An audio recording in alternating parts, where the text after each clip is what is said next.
Inspiring Art. I've had many requests to do a resin video. Now, there's hundreds of resin videos out there. I'm certainly not an expert, but the people demanded, so this is what's happening. Today, I'm going to resin this, excuse the mess everywhere, 30-inch piece. And I'm going to, hi Sneak, do you want to say hi? There's Sneakers, hello. And what was I even saying? Oh Lord. Okay, I'm resining this 30-inch piece. Right, so what I've done is I'm trying out different things. So on this one, this is a wood board. So when you do something so big, it's better to do it on wood so nothing sinks. I've taped the back of this board, and what I do with my heat gun is I just kind of slide it against when it's dry to heat up the resin so it removes easily. Now, another thing you can do, which Shelly from Shelly Art does, she does a few different things, but she tapes around the sides like this. She actually goes higher, but I wanted to, if I put Sneakers down, he's gonna bark. I wanted to resin the sides a little bit more, but when you put the tape down like this, the resin drips right off and you don't have to bother sanding the back or anything or worrying about that, which is pretty handy. Now, resin is very temperamental.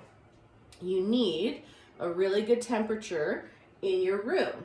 So the ideal temperature is about 25 to 27 degrees. I don't know what that is in Fahrenheit, so can you Google it? I think it's maybe like 70 something. So you don't want it too cold or else it won't cure, and you don't want it too hot because you don't want it too thin and runny.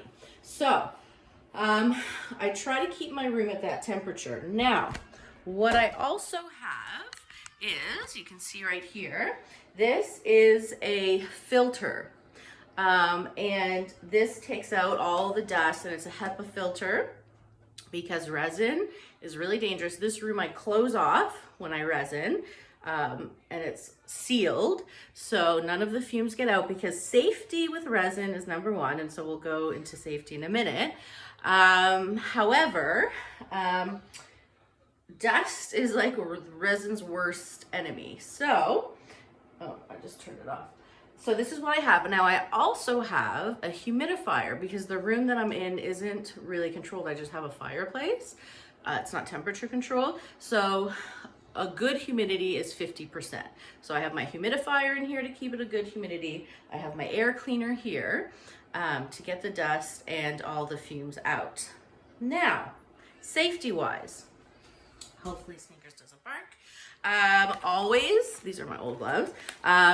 You want gloves, you want a face mask, even if your resin, here, let's move over here.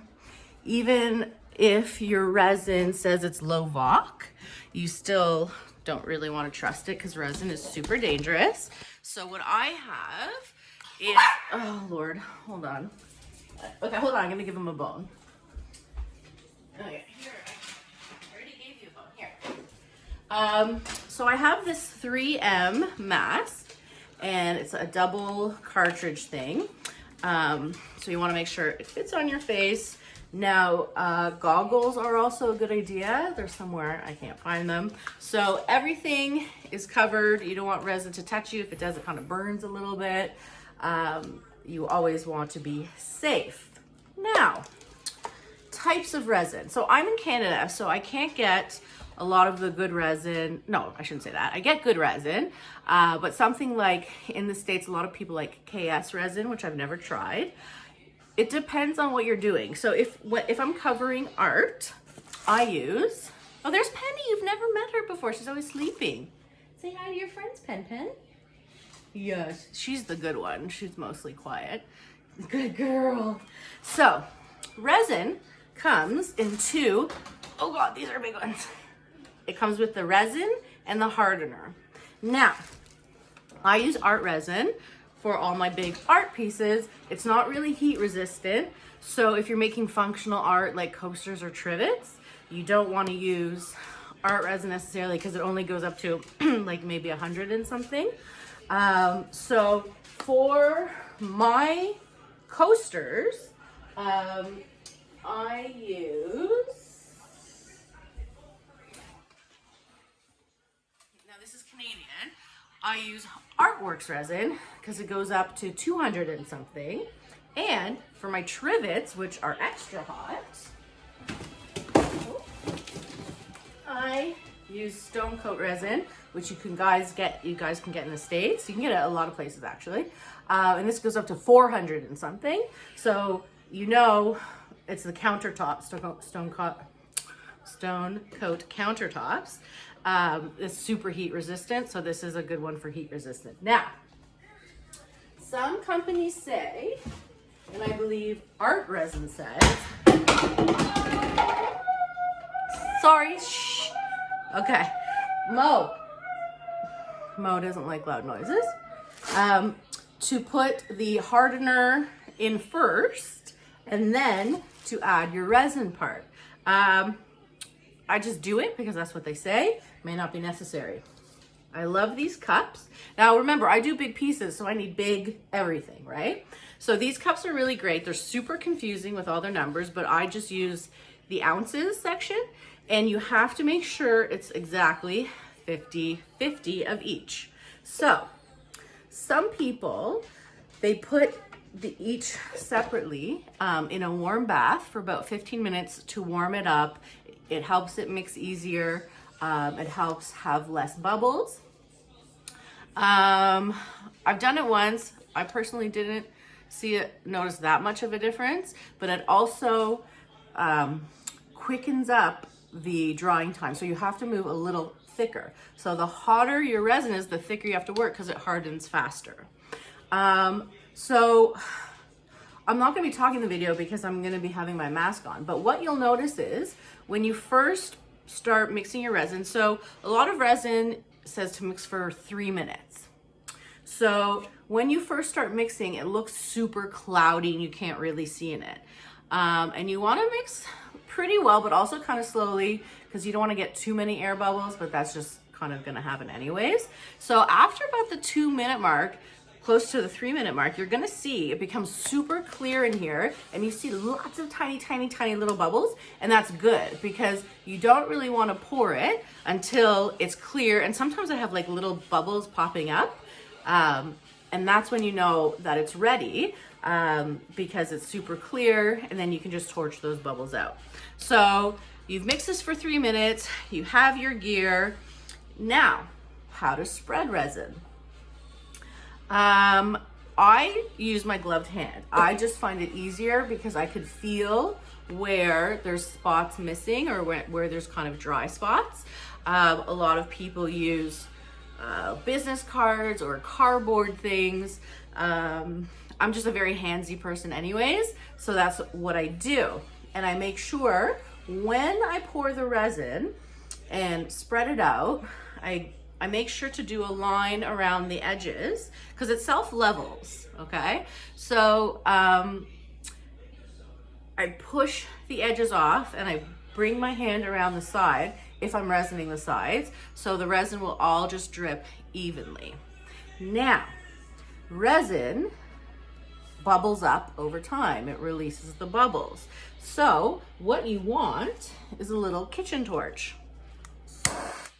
You don't want to burn the resin. You want to go quickly, after you do your first pass, you want to go quickly over your spot, over your piece with this, and you'll see the initial bubbles gone.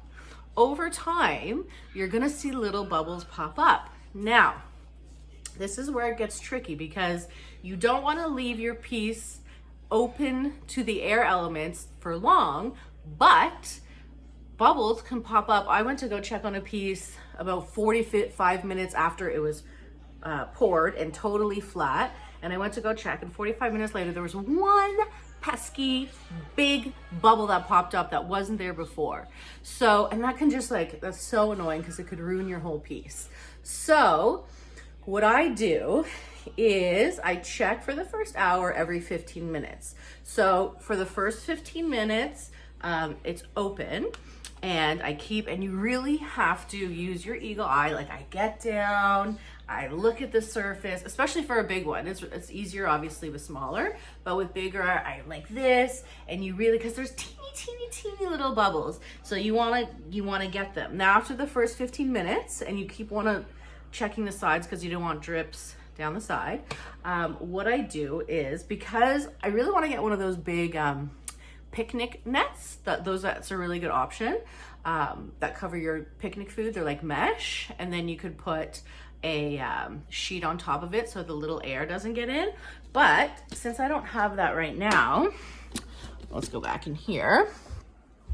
What I do is I just put these big cups around the edge, and then I have this old gross canvas right here, and I put it right on top so the dust can't get in, but it also allows me to look even after I put it on a half hour later, and if I see a little bubble, I can just go bloop, bloop, bloop, and get those bubbles out. Once you do that the first hour, you want to leave it. Art resin has a bit of a longer curing time than, for instance, Artworks resin. Art resin at least takes 12 hours. And then another really 24 hours to get really hard. And then they say like another month until it's super, super hard. So what I do is, after I resin, I don't send the piece for at least 2 weeks to make sure that everything is fine. Now, another question is, how long do you wait to resin your piece? Now that's everybody has a different opinion. Some people say once it's air dry, it's fine, because you don't want any moisture to be stuck in there over time. I wait at least 2 weeks. Some people wait a month. Some people wait 3 days. It's really up to you and how lucky you're feeling, because you wouldn't notice a problem right away. It would be over time. So if you're impatient, totally give it a try. A lot of people have done it really soon and haven't had a problem. But I like to be a little bit safe with that, so I would say 2 weeks. Also, you just want to make sure it's totally dry to the touch and there's no wetness or anything anywhere. So what did we cover? We covered safety, we covered mixing, we covered pouring, we've covered popping, we covered leaving. I think that's it. So I'm gonna do a fast pace of this. Also, the first part is gonna be me doing the fast pace of actually pouring this. I don't really remember what colors I used, to be honest with you. Let me see if I can remember, because I poured it a long time ago. So let's see. I definitely have this little piggy, for Christ's sake, TLP pigments in. Hold on. Hi, Snee. Oh, he runs away. So this gold is Deco Art. Hold on, let me put this down. And let's go like this. Let's go out. Okay, I'm just gonna lock them out for a sec, because I'm almost done. So this gold is Deco Art 24 karat gold. I'm sure I have some Amsterdam turquoise. I'm sure I have some TLP mermaid. And this purple looks like a TLP interference. It could be shimmer, whatever the purple interference is. And we're really gonna see when I lay it down. Maybe I'll have a better idea, because we'll see the colors of sparkle. So wish me luck. Let me know if you have any questions.